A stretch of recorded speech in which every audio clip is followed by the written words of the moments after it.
ದೈವ ಮಾಹಿತಿ ಚಾನಲ್ ವತಿಯಿಂದ ಕನ್ನಡದ ಜನತೆಗೆ ವಂದನೆಗಳು.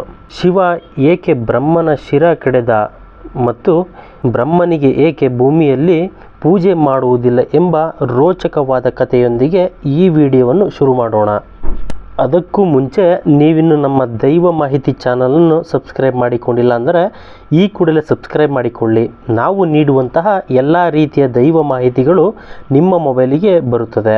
ಬ್ರಹ್ಮನು ಶತರೂಪ ಎಂಬ ಹೆಣ್ಣನ್ನು ಸೃಷ್ಟಿ ಮಾಡಿದಾಗ ಆಕೆಯ ಚೆಲುವಿಗೆ ಆಕರ್ಷಿತನಾದ. ಅವಳು ಎಲ್ಲಿ ಹೋದರೂ ಅಲ್ಲಿ ಅನುಸರಿಸಲು ತೊಡಗಿದಾಗ ಇದರಿಂದ ಕಸಿಬಿಸಿಗೊಂಡ ಅವಳು ಬ್ರಹ್ಮನ ಕಣ್ತಪ್ಪಿಸಿ ಬೇರೆ ಕಡೆ ಹೋದಾಗ ಅವಳನ್ನು ಹುಡುಕಲು ಬ್ರಹ್ಮನ 5ನೇ ತಲೆ ಮಧ್ಯಭಾಗದಿಂದ ಮೇಲೆ ಬರುತ್ತದೆ.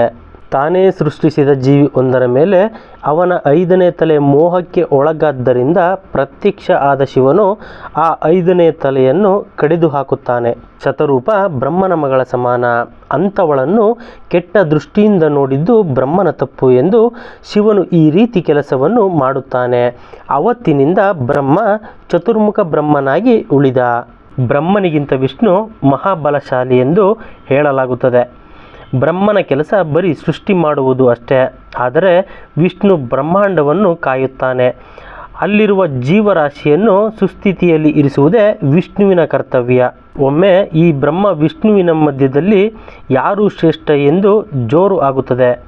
ಬ್ರಹ್ಮನಿಗೆ ತಾನೇ ಶಕ್ತಿವಂತ ಎಂಬ ಅಹಂಕಾರ ಭಾವನೆ ತಲೆದೂರುತ್ತದೆ. ತಾನೇ ಎಲ್ಲ, ತನ್ನಿಂದನೇ ಎಲ್ಲ ಎಂದು ಅವನು ಅಹಂಕಾರ ಪಡುತ್ತಾನೆ. ನಾನೇ ಶ್ರೇಷ್ಠ, ಸಕಲವನ್ನು ತಿಳಿದ ಮೇಧಾವಿ ನಾನು ಸೃಷ್ಟಿಸಿದ ಜಂತುಗಳನ್ನು ಅಷ್ಟೇ ಪಾಲಿಸುವುದು ನೀನು ಎಂದು ಬ್ರಹ್ಮ ವಿಷ್ಣುವನ್ನು ಕೀಳಾಗಿ ಕಾಣುತ್ತಾನೆ.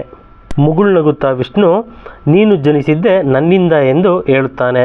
ಆದರೆ ಬ್ರಹ್ಮ ಅದನ್ನು ಒಪ್ಪುವುದಿಲ್ಲ.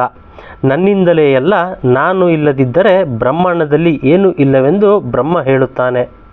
ಇಬ್ಬರಿಗೂ ತಾವೇ ಶ್ರೇಷ್ಠ ಎಂಬ ಅಮಲೇರಿ ವಾದ ವಿವಾದಗಳಲ್ಲಿ ನಿರತರಾಗುತ್ತಾರೆ. ಆಗ ಏನಿದು ಸದ್ದು ಎಂದು ಶಿವ ಅಲ್ಲಿಗೆ ಬರುತ್ತಾರೆ. ಅಲ್ಲಿಗೆ ಬಂದ ಅವರಿಬ್ಬರ ಘರ್ಷಣೆ ಬಗ್ಗೆ ತಿಳಿದ ಶಿವನು, ನಿಮ್ಮಿಬ್ಬರಲ್ಲಿ ಯಾರು ಶಕ್ತಿವಂತರು ಎಂದು ನಾನು ಸರಿಯಾಗಿ ನಿರ್ಧರಿಸುತ್ತೇನೆ. ನೀವಿಬ್ಬರು ಸಹ ನನ್ನ ಅಡಿ ಹಾಗೂ ಮುಡಿಯನ್ನು ಸರಿಯಾಗಿ ಕಂಡು ಹಿಡಿದರೆ ನಾನು ಅವರೇ ಶ್ರೇಷ್ಠ ಎಂದು ಘೋಷಣೆ ಮಾಡುತ್ತೇನೆ ಎಂದು ಹೇಳುತ್ತಾನೆ. ಸರಿ ಎಂದ ವಿಷ್ಣು ತಾನು ವರಹ ಅವತಾರ ತಾಳಿ ಶಿವನ ಅಡಿ ಕಂಡುಹಿಡಿಯಲು ಪಾತಾಳದವರೆಗೂ ಹೋಗುತ್ತಾನೆ. ಇತ್ತ ಬ್ರಹ್ಮನು ವಾಯುವೇಗದಲ್ಲಿ ಗಗನಕ್ಕೆ ಹಾರಿ ಇವನ ಮುಡಿ ತಲುಪಲು ಹೋಗುತ್ತಾನೆ. ಶಿವನಿಗೆ ಆದಿ ಅಂತ್ಯವೇ ಇಲ್ಲದಿರುವ ಕಾರಣದಿಂದ ವಿಷ್ಣು ಎಷ್ಟೇ ಕೆಳಗಡೆ ಹೋದರೂ ಶಿವನ ಪಾದವನ್ನು ತಲುಪಲು ಸಾಧ್ಯವೇ ಆಗುವುದಿಲ್ಲ. ಬ್ರಹ್ಮನಿಗೂ ಸಹ ಶಿವನ ಶಿರ ಸಿಗುವುದಿಲ್ಲ. ಆದರೂ ಸಹ ಬ್ರಹ್ಮನು ಸೋಲೊಪ್ಪಿಕೊಳ್ಳದೆ ನಾನು ಶಿವನ ಮುಡಿಯನ್ನು ನೋಡಿದೆ ಎಂದು ಸುಳ್ಳು ಹೇಳುತ್ತಾನೆ.